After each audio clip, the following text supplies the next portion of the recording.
The Circle of Care for Home is a project that we initiated some years ago in Sheffield.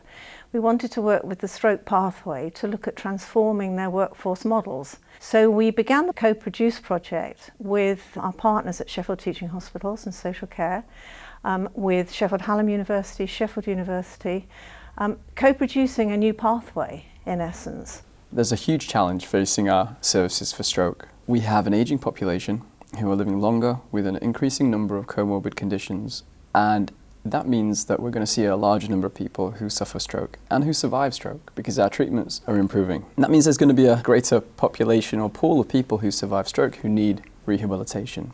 What we don't have enough of at the moment is highly trained therapists to be able to deliver that rehabilitation. Hi Cheryl, you alright? Hi, I'm Cheryl, you okay? Circle of Care for Home is a project that is co-producing and implementing service transformation within community stroke services in Sheffield. Its aim is to address several issues including patient care, patient numbers, workforce stress and satisfaction, and the scale of the service. The transformation is using a digital health platform along with changes to staff competencies and practices to develop a workforce specialist rehabilitation assistant. Their role will be to independently manage a cohort of patients that would normally have been seen by a registered therapist on admission to the service. We began this programme of work before the pandemic, and we worked very, very closely with the multidisciplinary team, the consultant neurologist, with patients and carers, and we ran workshops led by Joe Langley at Sheffield Hallam University. Joe used very innovative methods to enable our colleagues in the service to really look at their model of care and rehabilitation for stroke survivors. So at a practical level, we knew from the literature and previous experiences the importance of dialogue and iteration as two fundamental processes to implementing change. So that's getting everyone involved around the table. And in our case, we chose to use co-design as a model for initiating that dialogue and that iteration, and going through this process of trying things out, almost simulating and modelling.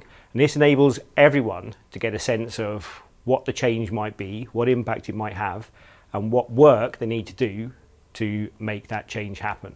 We had senior clinicians or directors back at base camp in the stroke service, and the Band 4s are working quite independently, but real-time connected to the directors. These very able professionals are able to undertake a larger number of rehabilitation activities, including assessment of patients that are discharged from the hospital, guiding and progressing rehabilitation therapies that are prescribed by remotely supervising trained therapists.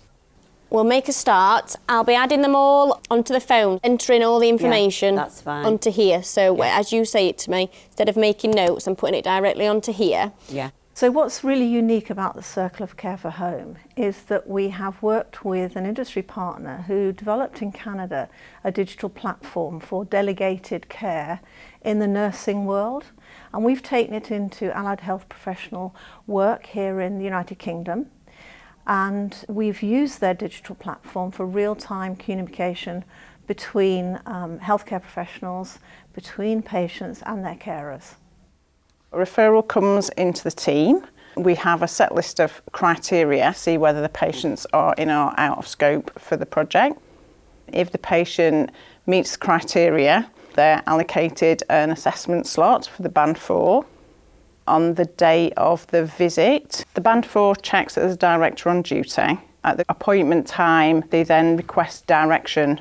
The director will be online at that time, expecting to be contacted, and the visit will then commence with an initial assessment, which includes the environmental assessment, activities of daily living, to find out how the patient's managing generally at home and any problems that they may be having, whether they're managing things like their medication, whether they manage to look after themselves, what their mobility is like, and also to discuss any goals the patient might have and things that they might want to get back to.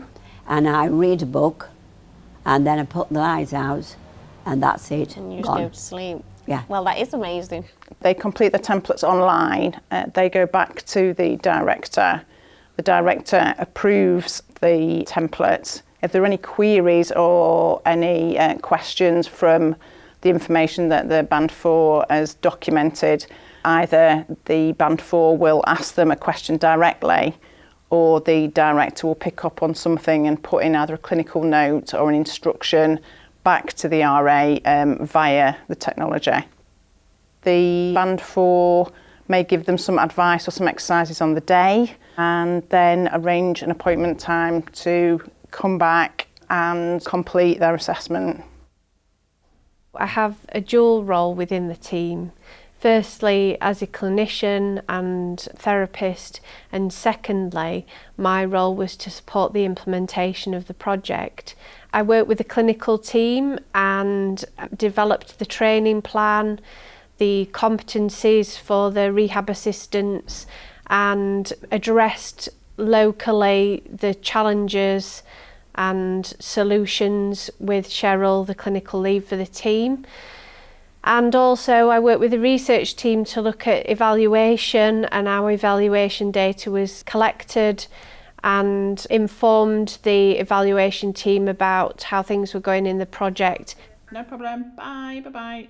Initially there was a lot of scepticism. I think they thought technology was going to come in and take over. I think they thought there'd be decreased face-to-face contact with patients. Another thing that kind of interrupted our implementation of this project was COVID, so we had a lot of stopping and starting, but we had to develop ways of delivering training and communicating with staff that's made us a little bit more resourceful, and I think we realised we'd have to do things differently and be a bit more adaptable, so I think really that was on our side. From a communication point of view, we made ourselves visible and available, and hopefully we were quite approachable in the office. We presented at team meetings, we had regular drop-ins for the Band 4s and the directors where they could bring queries and questions, and between those meetings we were available in the office and always available on the end of an email. How are you feeling after that? Are you all right? Yeah. We also had the Clarity report to use. So the Clarity report can be taken from the system to demonstrate what is happening in CC4H. So for example, the number of visits, the hours and the time spent on visits, the different templates that are completed, how we're doing with outcome measurement, where the patients were seen in which part of the city, the demographic of the types of patients. So we had at our fingertips a huge amount of data and information that we could share with other people about how the project was progressing.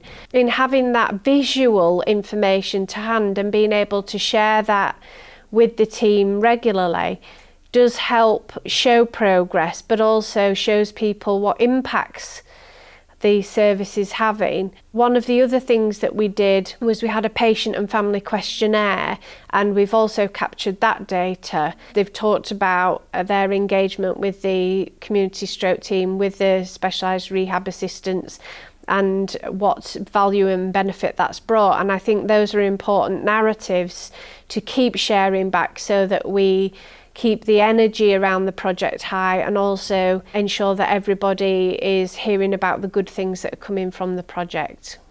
From a clinician's perspective, we'd be keen on outcome measures that enable us to understand how independent someone becomes at home with the rehabilitation that they are receiving, what kind of assistance they need with their daily activities.